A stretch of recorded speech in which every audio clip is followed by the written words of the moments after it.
I was 6 years old when I got into doing music. I got into producing by just playing instruments off the radio out here, mainly the keyboard. I'll listen to the radio and try to replay what I would hear on the radio, and that's how I got into music. For those that don't know who Mike Free is, I'm the platinum producer from Los Angeles, California that helped create the sound that is most popular today from the coast. By the time I went to college, I started hearing trap music because I went to college in the South, and I started kind of combining those melodies along with Mustard's drums, and that kind of curated the sound. Coming up with Mustard was cool, you know, he used to DJ all the parties and stuff, so we already kind of knew what people liked, and we would just go to the studio and just make music every time, and then we finally blew up, and it was from there history. I knew that producing was real in 2011 when I heard Rack City on the radio for the first time. City bitch, rack city bitch, rack city bitch. What's that on that beat? Rack city bitch, rack city bitch. 10, 20s on your titties, bitch. 100 deep, VIP, no guest list. TT raw, you don't know who you fucking with. When I was actually in college, I was in my dorm room just making a lot of melodies and loops. So the dun, that sound. This was like me experimenting. Like, it was no real thought process in coming up with that melody. Like, yeah, this is the melody. Like, it was no process like that. It was literally just me playing with keys randomly. I had a keyboard smaller than this, actually. It was like maybe half the size of this. It was like this big, like that I bought off of Amazon for like 12 bucks. And I was just literally in the dorm just head down, and I randomly came up with the sound. So that was like a dream come true. And I was shocked, like when I heard it on the radio when I came back to LA. It actually was Power 106. Power 106 played it first. I was just like, whoa, that's something I did, and it was like the most impactful thing in my life since, well, it's before my son. My son was definitely my most impactful thing, but before that, that was the most impactful thing in my life, is because I worked on producing 5 years, several years prior to that. For all those years that I put in to just hear one, and all the beats that I made just to hear one finally make it to the radio, was like, it was definitely heartwarming, for real. Yo, this song I'm about to play right here is You See Us by Nipsey Hussle, and rest in peace to the bro. Produced by me, of course. Look at my girl, look like a star. Look at my life. Came up, nigga, we came so far. You see it? Crenshaw. Hey, you see it, nigga. Hey, look at my car. Look at my girl, look like a star. Look at my life. Came up, nigga, we came so far. You see it? Hey. I made this beat in 2013. Rollo, at the time, he was Nipsey's engineer and head producer at the time. He told me that they was working on a project, and I grew up in the same area as Nipsey in the Crenshaw district. And like, I've known his sister, we went to high school together and stuff like that, so we've already had like a relationship before the music. I guess he really wanted me to be on the project, so he's like, he had Rollo hit me up and he was like, man, send all the beats that you can. Like, so I sent like 40 to 50 beats, and he for sure picked this one, and he told me like, yeah, I love this beat. Send the files, and then I sent the files, and from there it became history. It became to go on to become Crenshaw. The mixtape was sold for $100, the first one to do so. We did a couple songs. I did the Where Your Money At with Mustard for him. The I Do This record, which was originally for Kaz, but he heard the beat and was like, man, bro, I need this beat. So we ended up fixing that, so he had the beat for that, which he ended up putting Young Thug and Mozzie on there. And I love that song a lot, man, but you know, that came out on Slauson Boy too. And those are three. And then I had did something for Victory Lap, but it ended up not making the final cut.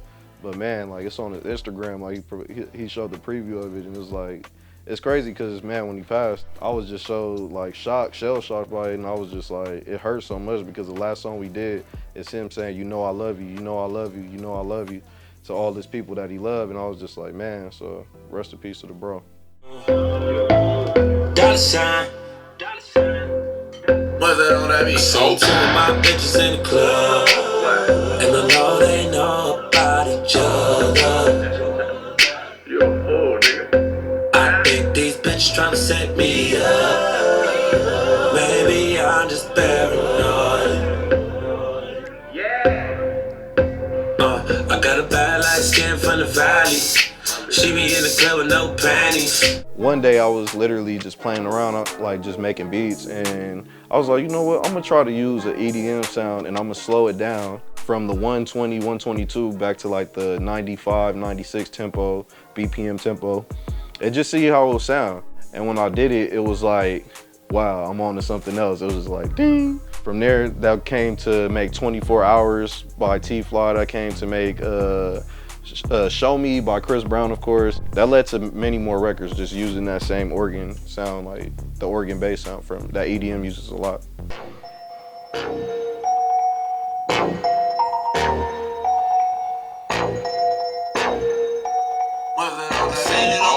For my motherfucking nigga. Most likely I'ma die with my finger on the trigger. I've been grinding that side out there with my niggas. And I ain't going in, it's only my nigga, my nigga, my nigga. My nigga, my nigga, my motherfucking niggas. My nigga, my nigga, my nigga, my nigga, my nigga, my nigga. Basically, at that time, most of the records that I produced with Mustard was going between 90 BPM to about maybe 100 BPM sometimes, like max. Like those literally in those 10 BPMs. That's where it will stay. So, and I was just like, okay, I gotta finally. I figured out a way to slow down the tempo to where maybe a down south artist that's not too fond of the tempo could hop on it and make it theirs. You get what I'm saying? So that's kind of what I did when I created this beat, and I was surprised that it went to YG because I actually made the beat for somebody else, originally like a local LA artist, and I just was like, I got hit up like, send me some beats, and I randomly sent that beat, and that ended up becoming my nigga.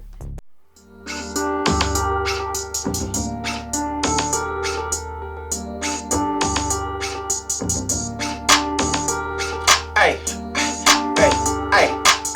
hey, why? Well, what you gonna do? Yeah, you can dress, but you still ain't cute. When I turn, my chain go jiggle-lang. A lot of hoes wanna see my digger-lang. I got a new outfit and I stay with a tick. Parmesan house ranch, I'm ready to drip. Okay, so Bay by OT Genasis. My friend, the Audio King, brought two producers on, Oh Gosh and our friend Armin. He brought me most of the track, and I was like, oh, I like this track a lot. I was like, but let's add a couple breaks and stops in there. Let's do this. Like, I started really going from beat maker to producer. You get what I'm saying? So, and there's a big difference in that. And I was just like, you know what? I'm gonna send this to OT because I feel like he could do something special with this record. I sent it to a couple people, but specifically I want to send it to OT as well because I knew that out of the people that I sent it to, he was definitely a candidate to turn this into a smash record. And of course he did, because we got LeBron James going up to it. Shout out to the Lakers. We're gonna win one next year. But he got LeBron going up to it and stuff like that. So, and all these influencers and things like that. So I like the record. It's a great record for the time and definitely for LA. Yeah, I have my single I Remember out right now. That's on all platforms, YouTube, all that. More music on the way, of course, and more productions on the way, of course. We back in full swing. So you can follow me on Twitter at MikeFree_ and on Instagram at @double_MikeFree. Yo, this is Mike Free here from Los Angeles, California, and you were watching Snippets for Power 106.